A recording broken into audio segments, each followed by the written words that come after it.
In this build and review, I'll be assembling Eliene Elierica from the 30 Minute Sisters lineup made by Bandai. I've reviewed others from the series, and I'm not only always impressed, but I have a hard time classifying them. They look great out of the box for starters. They are also easy to assemble. These two traits alone make them perfect for both beginners and any level of kit builder wanting to add variety to their collection. What I also like about them is the elegance in their design allows you to really play with the coloring and detailing them. This build was pretty quick, and I had a fun time detailing things out. While I go through the build, you'll see me doing detailing as I go along. I end up using custom acrylic panel lining colors to help match the clothing. Finally, I did quick shading to her hair with markers and pastels.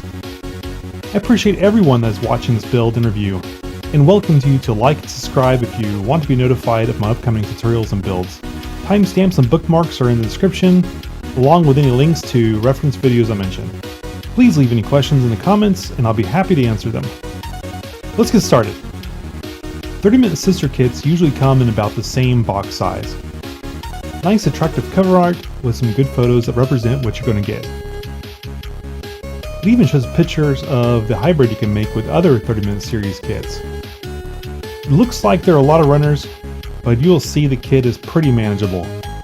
All the 30 Minute Sister kits have this single fold-out manual. It works fine since you can fold it up pretty well and save space on your desk.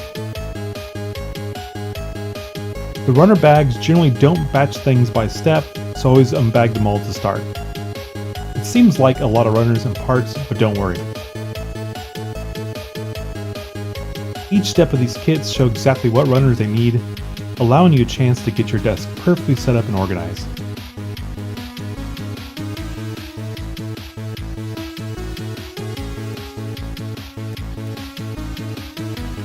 Some runners have multiple parts on it and requires you to break them apart, like you see me doing here.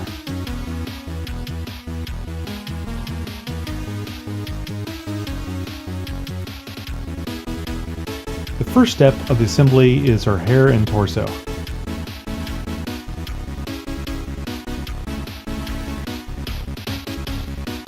As with most kits, it starts with the head, and since her hair is pretty short and straight, it went together without any fuss.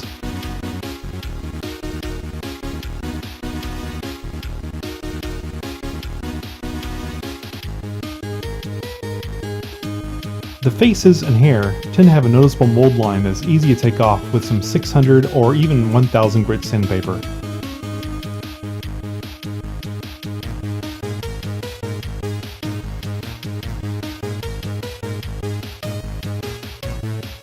This particular kit actually did not have that many mold lines like other 30 Minute Sister kits have, but I always recommend to take care of them as you find them.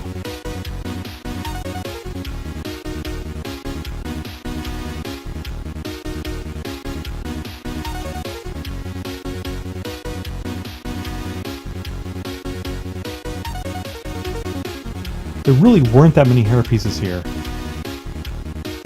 and the gates are mostly connected to parts hidden, or that connect to the main inner headpiece. This makes most cleanup optional, but you'll still want to make sure any big piece of the gate are cut off so they go together right. The 30 Minute Sister kits almost always hide the seam lines in the hair by having wedge-shaped pieces that match hair parting design.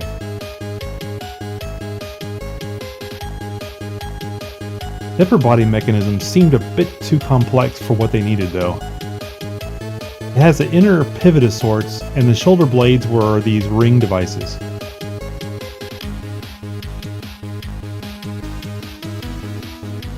Those shoulder pieces pivot, but in the end, not enough to justify the complexity it adds to such a small kit. The trouble I ran into was when attaching the clothes and the armor that make up this upper torso. Because these shoulder pieces are designed to rotate, you have to make sure to get the side armor pegs into the small slots. If you miss this, like I did at first, the top neck area armor will not align and fit at all. Key takeaways: don't force anything with this kit. The clothing and armor continue to be segmented in a way for easy construction and to hide seam lines.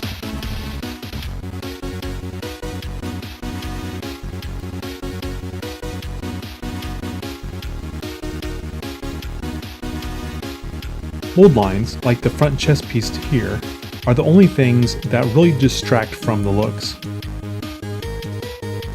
Her body is just two side pieces, the back and her bare stomach, that all fit together. No complex inner frame or mechanics. The pelvis has a normal 30-minute Sisters joint system. The three body parts connect with normal ball joints for easy assembly and relatively good degree of movement.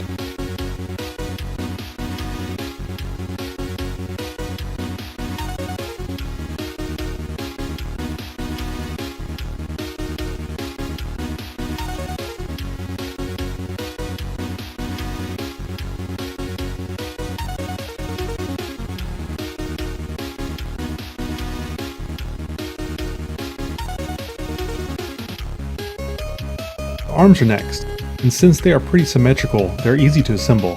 All the major parts of the arms are single pieces, so once again, there aren't any seam lines to worry about.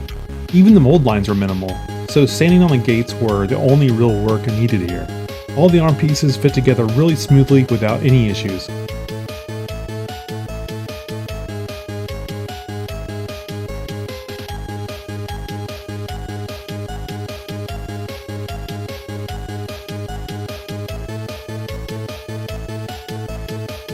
This kit's design also opted to have a few smaller pieces with different colors, like in the upper arms here. While increasing the parts count, it reduced the need for detailed painting, so it is an extra plus for beginners. For a bonus point, I recommend sanding down the shoulder areas. Doing this kind of sanding on the joints, like the shoulder and knees, make everything line up better and look more natural.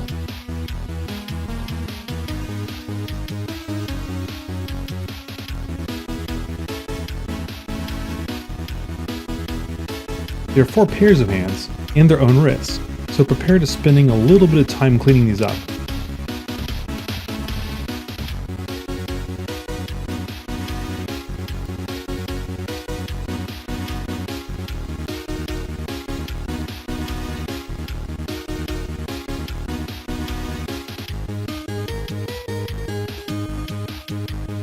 The legs are also pretty easy, just consisting of the thighs, knee, calves, and shoes. I do want to bring up the calves though. They were just 2 halves, but they didn't align up very well right off the runner. Maybe hard to see here, but they have a hard seam line and shadow that is fortunately easy to take care of.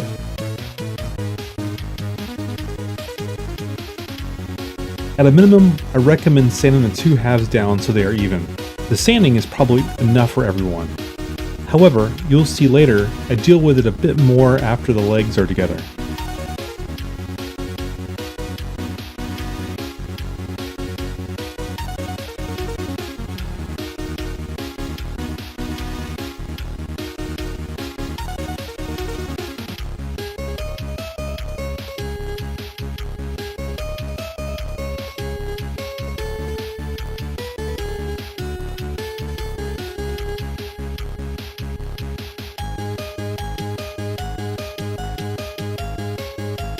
The ball joint in the thighs is a bit tricky.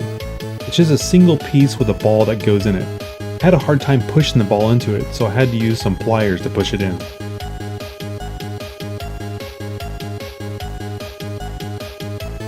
Like the arms, the outer thighs are a single piece, so you only have to deal with removing gates and sanding down the mold lines around them.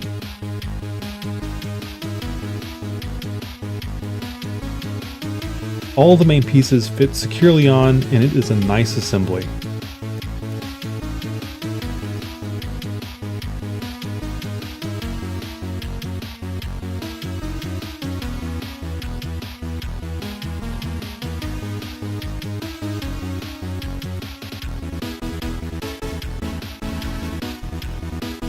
It comes with a nice stand, but it is a single position and can't be changed.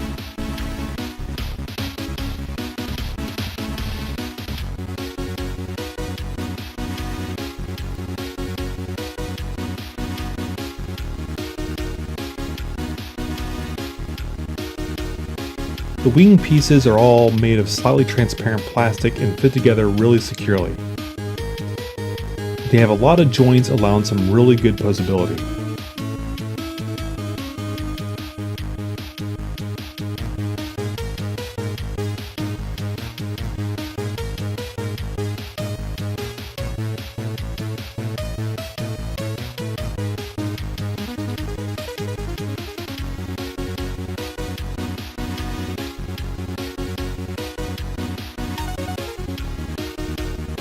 With the basic kit done, it was time for some detailing.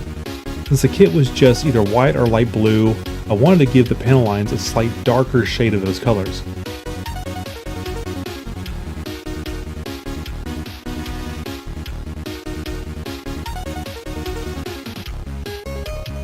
After pulling it apart a bit, I started with some light gray. Thinning it down with some acrylic thinner. I used a long brush to apply it as a panel liner. Then followed up with more thinner on a cotton swab for initial cleanup. Light gray can be tricky to make it look clean, so I had to do several passes. The important part is making the panel line color look consistent. If it is thicker in some parts, it just doesn't look right and starts looking like dirt.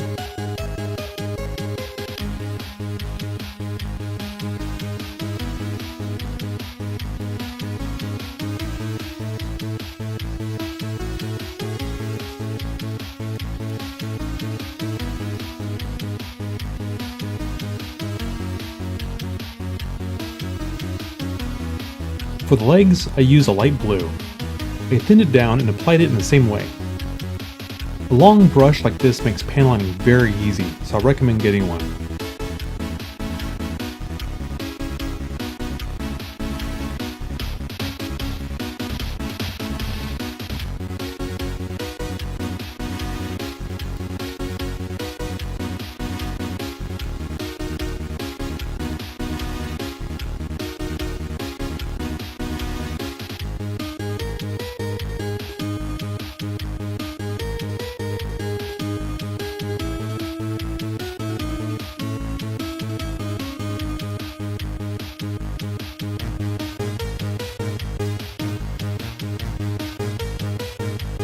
I mentioned earlier about the trouble with the calves.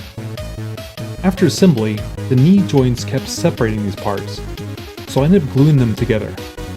If you're interested in this, and seamline removal, I recommend my tutorial on this, since it is useful for problems exactly like this.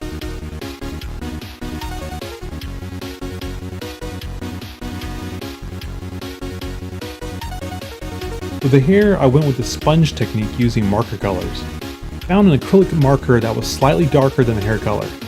Sponged it on, then used acrylic thinner or water on a cotton swab to thin, smear, and smooth it out. Take note to really smooth it out, otherwise it can pull and leave big splotches.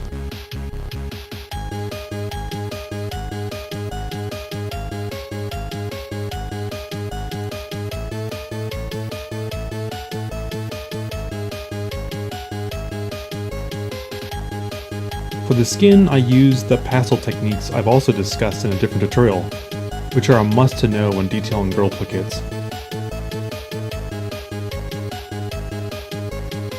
30-minute sister kits are relatively easy, but allow room for a lot of fun detailing.